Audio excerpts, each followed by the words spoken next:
오늘의 말씀, 출애굽기 14장 13절 말씀입니다. 모세가 백성에게 이르되 너희는 두려워하지 말고 가만히 서서 여호와께서 오늘 너희를 위하여 행하시는 구원을 보라. 너희가 오늘 본 애굽 사람을 영원히 다시 보지 아니하리라. 아멘.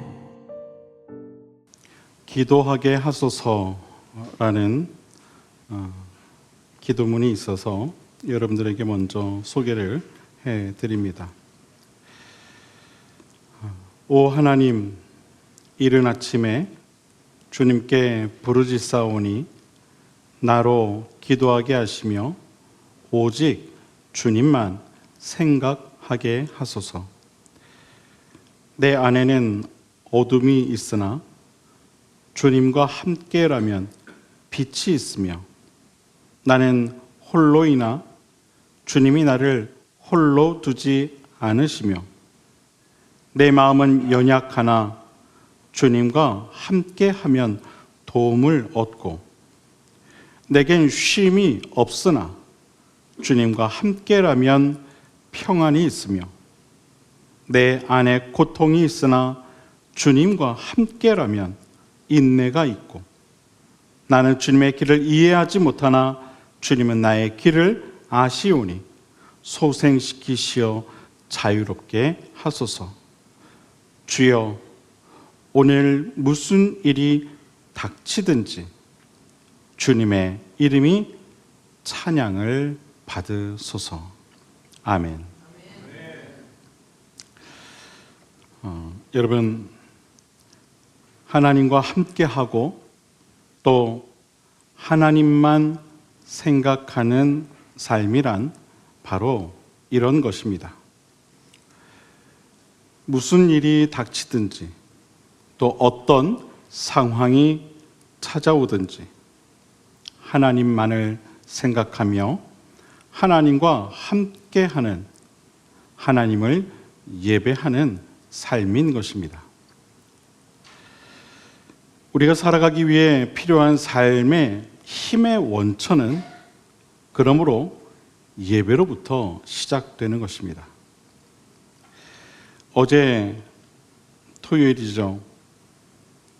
오늘 점심 식사 준비를 위해서 교회에 오신 우리 윤 장로님과 이런저런 이야기를 나누는 시간을 갖게 되었었습니다. 그러면서 결국 우리 삶에 필요한 것은 삶의 예배란 이야기를 나누게 되었었습니다. 삶의 예배. 삶의 예배는 정해진 시간과 장소가 아닌 우리가 예배하는 그 시간과 장소가 바로 예배의 시간이요 장소가 되는 그런 삶인 줄로 믿습니다. 우물가에서 예수님을 만난 사마리아 여인이 이런 질문을 한 적이 있습니다. 우리 조상들은 이 산에서 예배하였는데 당신들의 말은 예배할 곳이 예루살렘에 있다 하더이다. 이 말을 들은 예수님께서 이 여인에게 이렇게 말씀을 하십니다. 여자여, 내 말을 믿으라. 이 산에서도 말고 예루살렘에서도 말고 너희가 아버지께 예배할 때가 이르리라. 너희는 알지 못하는 것을 예배하고 우리는 아는 것을 예배하노니 이는 구원이 유대인에게서 남이라. 아버지께 참되게 예배하는 자들은 영과 진리로 예배할 때가 오나니 곧 이때라. 아버지께서는 자기에게 이렇게 예배하는 자들을 찾으시느니라. 하나님은 영이시니 예배하는 자가 영과 진리로 예배할지니라. 아멘. 주님의 말씀입니다. 삶이 괴롭고 힘이 들 때 우리가 할 수 있는 것이 그리 많지가 않습니다. 그럴 때 우리는 그저 하나님만을 바라볼 수밖에 없습니다. 그렇게 우리가 하나님을 바라보며 마음으로 하나님을 예배하게 될 때 하나님께서는 우리의 그 마음의 용기와 소망을 회복시켜 주실 것이고 우리가 힘들다고 여겼던 그 자리에서 우리를 일으켜 세워 주실 줄로 믿습니다. 이런 말이 있죠. 사방이 막혔을 때는 어디를 보라고요? 하늘을 보라. 사방이 막혔을 때 여러분 어디를 바라보십니까? 그 막힌 곳을 바라보고 계십니까? 아니요. 그것은 지혜롭지 못한 행동이죠. 사방이 막혔을 때는 하늘을 봐야 되는 거예요. 맞습니다. 우리가 믿음의 눈을 들어 하늘을 보게 될 때에 하나님께서는 우리에게 새로운 삶의 희망과 소망을 분명히 허락해 주실 것입니다. 여기서 중요한 것은요, 우리가 우리의 눈을 들어 하늘을 보는 것이죠. 이것이 중요한 겁니다.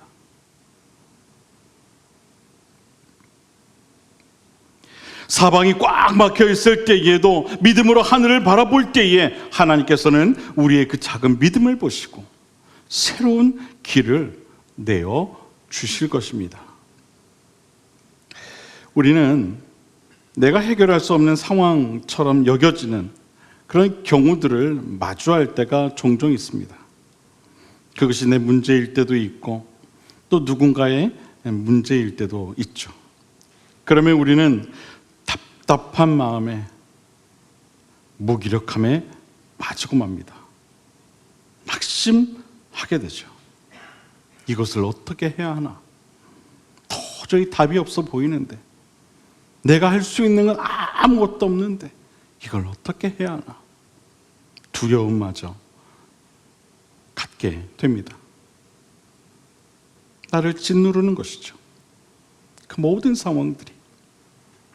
지난해 겨울, 여러분 기억하실지 모르겠습니다.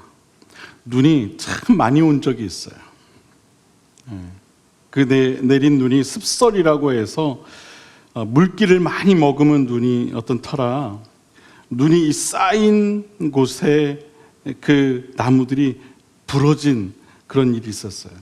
저희 교회 옆에도요, 쓰러진 나무가 하나 있거든요. 그게 그때 넘어진 겁니다. 그 무게에 견디지 못하고 10여 미터가 되는 그 나무가 부러지더라고요. 그 무게에 눌리면 그렇게 되는 거예요. 살다 보면 우리도 이처럼 내 힘으로 버티기 힘든 정말 버거운 그런 삶의 무게가 우리를 짓누를 때가 있어요.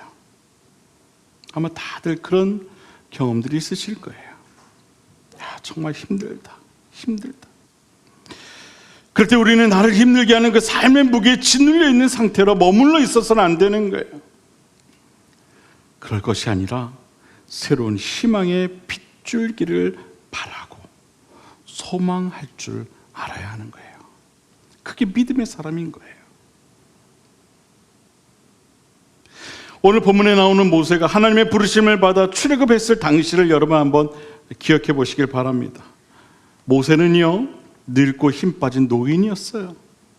젊은이가 아니었습니다. 저처럼 힘이 넘치는 그런 젊은이가 아니었어요. 왜 아무도 안 웃으십니까?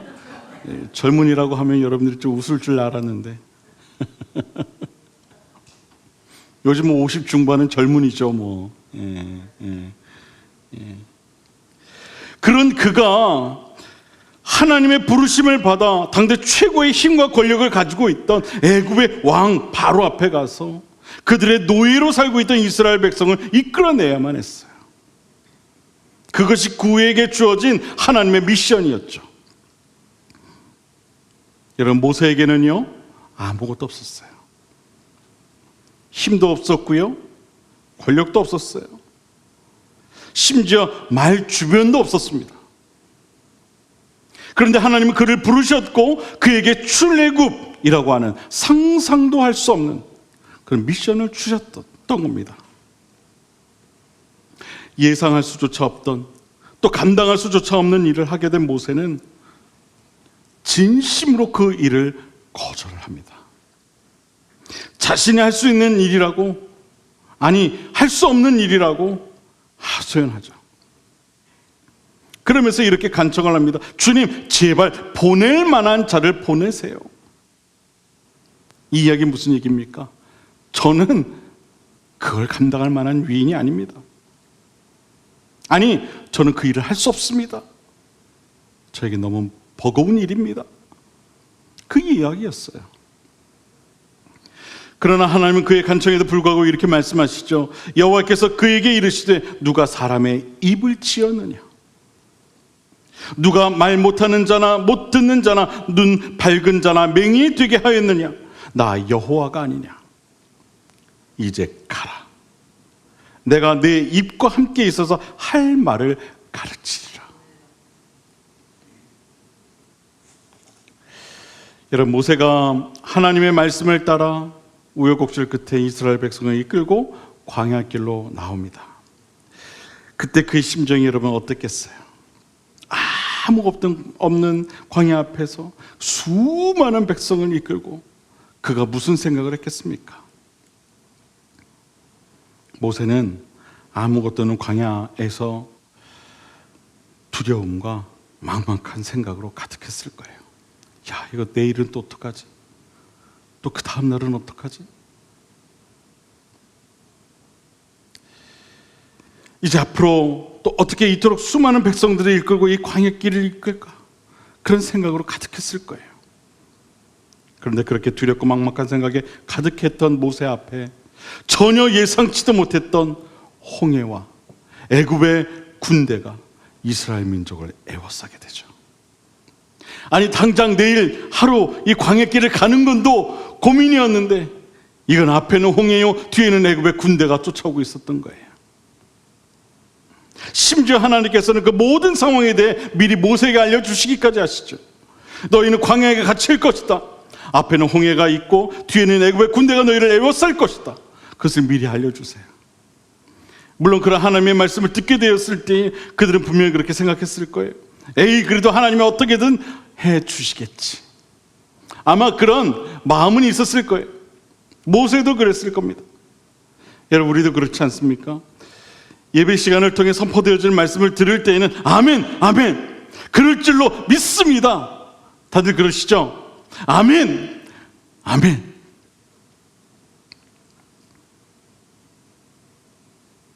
혹은 그래, 하나님은 어떻게든 지금 내 문제를 인도해 주실 거야, 내 삶을 인도해 주실 거야, 어떤 그런 믿음의 고백을 하지 않습니까? 근데 여러분, 정작 현실에 돌아가면 어떻습니까?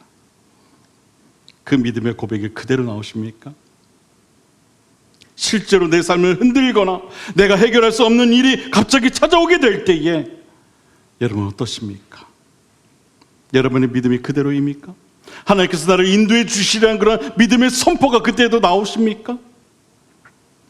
분명 여러 복잡한 생각에 빠져서 예배에서의 믿음은 어느샌가 희미해져 있는 자신을 발견하게 될 겁니다. 그런데 실제로 하나님께서 말씀하신 이 홍해와 애굽 군대가 에워싸는 현실이 이 이스라엘 백성 가운데에도 펼쳐지게 된 거예요. 과연 이러한 현실을 목도한 당시 모세의 심정이 여러분 어땠겠습니까? 물론 하나님께서 이미 말씀하긴 하셨지만 그것이 현실이 되었을 때 모세의 마음은 분명 감당할 수 없는 그런 힘든 상태였을 거예요. 야, 이젠 또 어떡하나? 이제 곧 애굽의 군대가 자신을 향해 칼과 창을 들고 마차를 이끌고 달려와 휘두르게 될 건데 이젠 또 어떡하나? 죽음이라고 하는 현실 앞에 서게 된 이스라엘 백성은 당장 불평과 불만의 소리를 외치게 됩니다. 성경을 보면 이런 말씀이 나와요. 이스라엘 자손이 심히 두려워하여 여호와께 부르짖고 그들이 또 모세에게 이르되 애굽에 매장지가 없어서 당신이 우리를 이끌어내어 이 광야에서 죽게 하느냐? 어찌하여 당신이 우리를 애굽에서 이끌어내어 우리에게 이같이 하느냐? 우리가 애굽에서 당신에게 이른 말이 이것이 아니냐? 이르기를 우리를 내버려 두라. 우리가 애굽 사람을 섬길 것이라 하지 아니하더냐? 애굽 사람을 섬기는 것이 광야에서 죽는 것보다 낫겠노라. 우리도 현실 앞에서 이 죽을 것만 같은 그런 상황 때문에 하나님을 향해 원망하며 차라리 하나님을 믿지 않았더라면 오히려 세상에서 더 마음 편하게나 살 수 있었을 텐데 하는 마음에 빠질 때가 있지 않습니까? 괜히 신앙생활을 시작해서 남들 놀 때 제대로 놀지도 못하고 어디 갈 때 가지도 못하면서 내가 지금 이날 이때까지 하나님을 모셔왔는데, 정말 나는 열심히 한다고 살아왔는데, 정작 현실의 그 두려운 문제 앞에서 이스라엘 민족처럼 하나님을 향해, 아니 혹은 자신을 향해 후회하듯 한탄하고 있지는 않습니까? 여러분, 이게 우리의 모습이에요. 우리의 본 모습인 거예요. 우린 너무나 연약한 존재들이라는 거죠. 그걸 우리는 먼저 인정할 줄 알아야 돼요. 누구 앞에서? 하나님 앞에서. 그걸 인정할 줄 알아야 돼요. 어느 누구 하나 완벽한 사람이 누가 있겠습니까? 어느 누가 강한 자가 있겠습니까? 아니요, 다 연약한 존재들이에요. 그걸 인정할 줄 알아야 돼요. 열심히 신앙생활한다고 해서 우리 존재가 강한 존재로 바뀌게 되는 게 아니에요. 연약하기 때문에 더 열심히 하고 있는 것이죠. 우리의 열심과 상관없이 우리 자신은 여전히 연약한 존재일 뿐인 거예요. 다만 하나님의 은혜로 인해 우리가 강한 것처럼 여겨지는 것이죠. 이 말은 하나님의 은혜가 없이는 우리는 아무것도 할 수 없는 존재라는 겁니다. 하나님의 은혜가 없이는. 할렐루야. 이스라엘 백성들의 그 하소연과 불평 어린 소리를 들은 모세가 이스라엘 백성을 향해 이렇게 이야기합니다. 오늘 본문이 그 본문이죠. 모세가 백성에게 이르되 너희는 두려워하지 말고 가만히 서서 여호와께서 오늘 너희를 위하여 행하시는 구원을 보라. 너희가 오늘 본 애굽 사람을 영원히 다시 보지 아니하리라. 아멘. 이 말씀을 보면 그나마 모세는 하나님께서 이스라엘 백성을 구원해 주시리란 그런 신랄과 같은 믿음을 가지고 있었던 것 같아요. 그가 말하죠. 두려워하지 말라. 가만히 서서 하나님께서 너희를 구원하시는 일을 보라. 여러분, 사실은요, 모세도요 두려웠어요. 어느 누가 그 상황에서 두렵지 않겠습니까? 모세도요 사실은 두려웠던 거예요.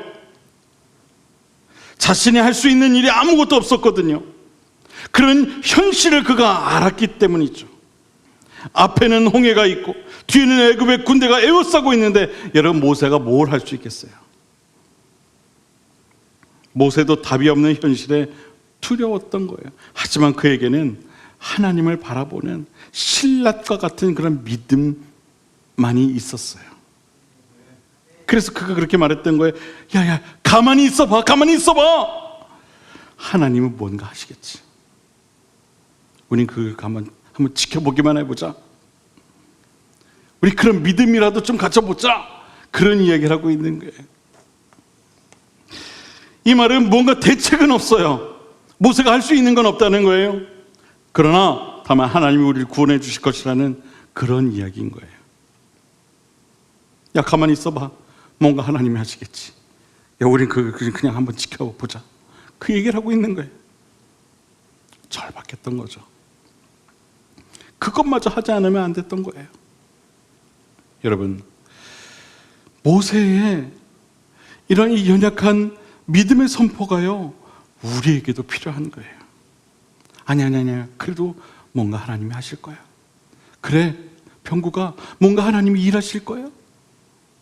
뭔가 확실하게 뭔가 눈에 보이진 않지만 그래도 하나님이 계시잖아. 야, 그걸 넌 믿어야지. 그런 믿음의 선포가 있어야 되는 거예요. 그거마저 없으면 안 되는 거예요. 하나님은요 당신의 백성들을 그냥 내버려 두는 분이 결코 아닙니다.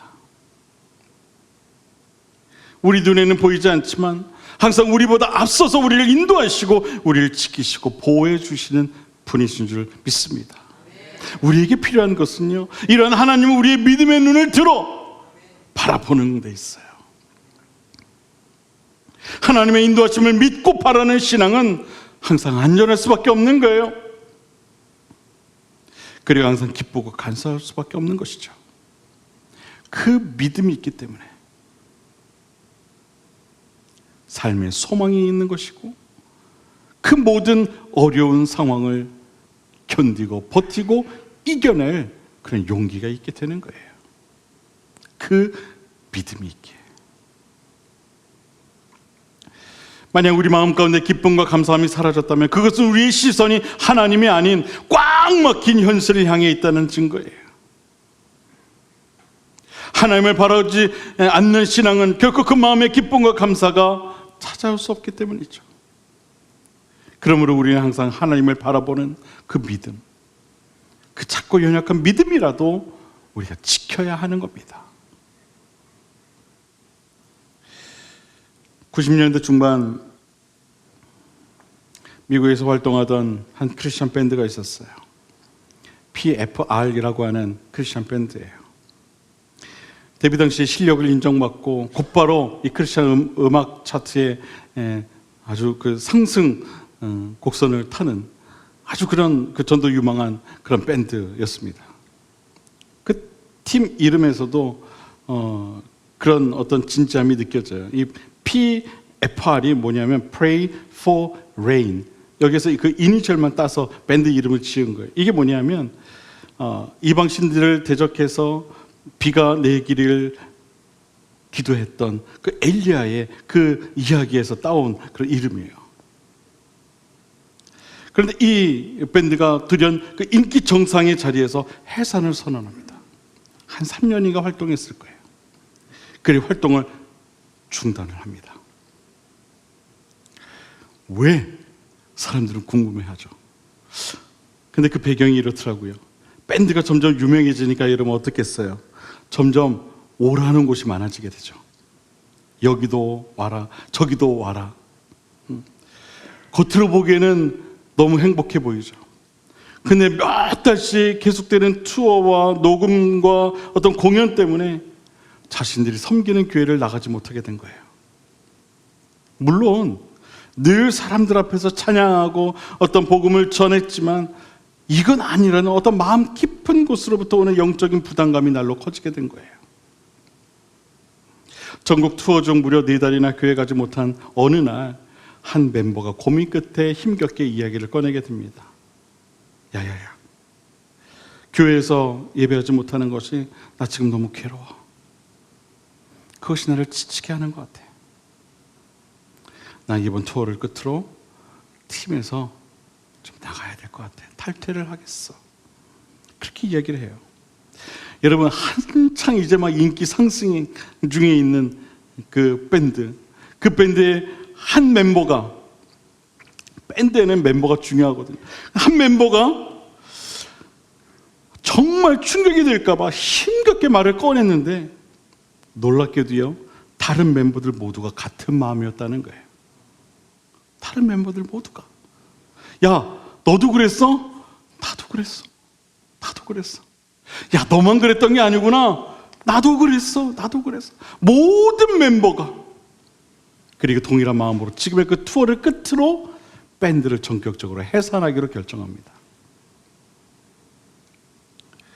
남들은 인기와 유명세를 위해서 갇힌 수단과 방법을 가리지 않는 상황에서 이들의 그 결단과 행동은 이 스토리를 듣는 모든 이들에게 귀한 본보기가 아닐 수 없어요.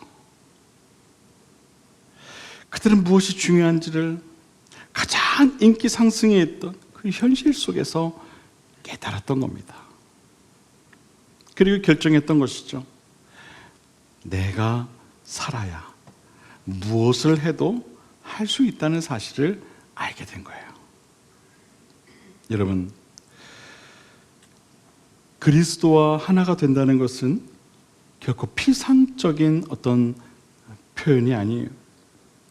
우리가 하나님을 바라보는 것, 하나님 앞에 서는 것, 이것은 매우 현실적인 일인 거예요. 구체적으로 시간과 마음을 들여서 하나님 안에 있는 것, 그것이 어디이든 어느 시간이든 상관없이 반복해서 하나님을 바라보고 하나님 앞에 서는 것, 여러분, 그것이 바로 그리스도와 하나가 되는 것이라는 사실을 꼭 믿으시길 바랍니다. 우린 날마다 우리 자신을 돌아보아야 합니다. 나의 영혼은 안전한가? 내 영혼은 하나님의 은혜가 필요하지는 않은가? 그리고 이 질문에 즉각적으로 대답할 수 있어야 돼요. 아까 그 밴드처럼 지금 나에게 정말 필요한 것이 무엇인가? 내가 살기 위해 정말 결단해야 할 것이 무엇인가? 그것을 알아야 돼요. 그리고 결정해야 합니다. 우리가 많이 알고 있는 마리아와 마르다의 이야기는 우리에게 때로는 식상하지만 참으로 많은 것을 우리에게 시사하고 있는 이야기입니다. 중요한 것은 우리가 한 가지라도 족하니 먼저 하나님을 찾아야 한다는 거예요. 하나님 가까이 나가야 한다는 것이죠. 한 가지라도 족하니. 그게 중요한 거예요. 누가복음 10장 41절 이하를 보면 이런 말씀이 나와요. 주께서 대답하여 이르시되 마르다야 마르다야 내가 많은 일로 염려하고 근심한 몇 가지만 하든지 혹은 한 가지만이라도 족하니라. 마리아는 이 좋은 편을 택하였으니 빼앗기지 아니하리라 하시니라. 아멘. 중요한 것은 내가 살아야 한다는 거예요. 모세는 하나님을 바라보며 작은 믿음일지라도 하나님의 일하심을 기대하며 그렇게 고백을 한 겁니다. 가만히 있어봐. 하나님이 어떻게든 하실 거야. 가만히 있어봐. 저는 여러분에게도 이런 믿음의 고백이 있게 되기를 바랍니다. 가만히 있어봐. 하나님이 일하실 거야. 이와 같은 믿음의 고백을 할 수 있는 저와 여러분 모두가 될 수 있게 되기를 바랍니다. 그런데 여러분, 하나님은요, 모세의 이 믿음의 고백으로 멈추지 않으세요. 거기서 한 단계 더 나아가시죠. 하나님께서 모세를 향해 이렇게 말씀하십니다. 모세에게 이르시되, 여호와께서 모세에게 이르시되 너는 어찌하여 내게 부르짖느냐. 이스라엘 자손에게 명령하여 앞으로 나아가게 하고 지팡이를 들고 손을 바다 위로 내밀어 그것이 갈라지게 하라. 이스라엘 자손이 바다 가운데서 마른 땅으로 행하리라. 여러분, 모세도요 지금 죽겠는 거예요. 야, 이거 큰일 났다. 야, 그래도 우리가 뭔가 하나님을 바라보자. 가만히 있어봐. 야, 뭔가 하나님이 일하시지 않겠냐? 하나님, 저 좀 살려주세요. 아니, 우리를 좀 살려주세요. 했더니 하나님 뭐라고 하세요? 야, 너 지금 뭐 하고 있어? 너 왜 지금 기도하고 있니? 너 왜 나한테 지금 부르짖고 있니? 이스라엘 자손에게 이야기해. 앞으로 가라고 이야기해. 그래, 넌 지팡이 들고 기도해. 바다 위로 그것을 내밀어. 그럼 바다가 갈라질 거야. 그럼 너희가 그 마른 땅을 걷게 될 거야. 가야지. 왜 나만 보고 있어? 그렇게 말씀하고 있는 거예요. 가만히 있지 말고 믿음을 가지고 앞으로 가라 말씀하고 있는 겁니다. 여러분, 우리는요 아니란 믿음으로 머물러 있어서는 안 돼요. 에이, 하나님이 알아서 하시겠지. 여러분, 그런 얘기 많이 하시죠? 아이고, 하나님이 다 알아서 하실 거야. 아이고, 걱정하지 마라. 하나님이 알아서 하실 거야. 아이고. 아니요, 하나님은요 거기서 멈추기를 원하지 않으세요. 물론 하나님이 알아서 하시죠. 그런데요, 하나님은 우리에게도 말씀하세요. 가만히 있지 마. 앞으로 가.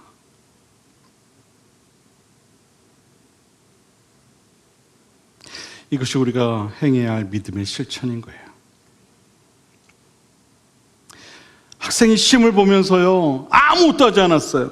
그러면서 막 기도만 해요. 하나님, 시험 결과 잘 나오게 해주세요. 여러분, 하나님 그 기도 들어주시겠습니까? 아무것도 안 해놓고서. 우리 믿음도 마찬가지예요. 아유, 하나님 다 알아서 하시겠죠. 아니요, 우리가 뭘 해야 하는 거예요. 우리가 움직여야 되는 거예요. 성경은 말합니다. 모세에게 이르시되 너는 어찌하여 내게 부르짖느냐? 너는 왜 기도만 하고 있니? 그 얘기예요. 그리고 말씀하시죠. 이스라엘 자손에게 명령을 앞으로 나아가게 하라. 그리고 너는 지팡이를 들어라. 그럼 바다가 마른 땅이 될 것이다. 네가 원하는 것이 이것이 아니냐? 그럼 가라.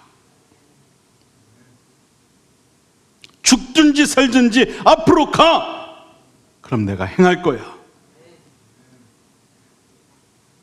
여러분, 이것이 우리가 한 번은 건너야 할 믿음의 바다입니다. 그냥 가만히 있어서는 또 이 얘기 또 해야 돼. 가만히 있으면 뭐밖에 안 된다고요? 할렐루야. 우리 너무 잘 알아 이제는 우리 성도님들. 가만히 있으면은 가만히밖에 안 되는 거예요, 여러분. 여러분 평생 가만히로 그냥 사시겠어요? 가만히 있으면은 우리는 아무것도 이룰 수 없어요. 우리 신앙생활도, 우리 인생도, 우리 신앙 공동체도 아무것도 이룰 수 없는 거예요. 에이, 하나님이 알아서 하시겠죠. 아니요, 하나님은 너에게 그런 믿음이 있으면 가야 돼 말씀하고 있는 거예요. 그래야 네가 살고, 내 가정이 살고, 내 공동체가 사는 거야 말씀하고 있는 거예요. 여러분, 바라기는 오늘 함께 예배하는 여러분의 심령이 먼저 살아나시게 되기를 주님의 이름으로 축원을 드립니다. 또한 더불어 여러분의 가정과 또 여러분이 섬기는 신앙 공동체가, 우리 교회가 살아나게 되기를 축원합니다. 어떠한 현실에서도 하나님을 먼저 바라보십시오. 그리고 앞으로 나아가십시오. 그것이 내가 살고 가정이 살고 교회가 살 수 있는 길이라는 사실을 여러분이 잊지 마시길 바랍니다. 하나님은 그러한 믿음을 통해 반드시 일하실 거예요. 길을 열어주실 거예요. 그 길을 마른 땅에 해주실 거예요. 그것이 우리가 걸어가야 할 믿음의 길이라는 사실을 잊지 않고 나아가는 오늘 이 시간 저와 여러분 모두가 될 수 있게 되기를 주님의 이름으로 간절히 축원을 드립니다. 기도하겠습니다.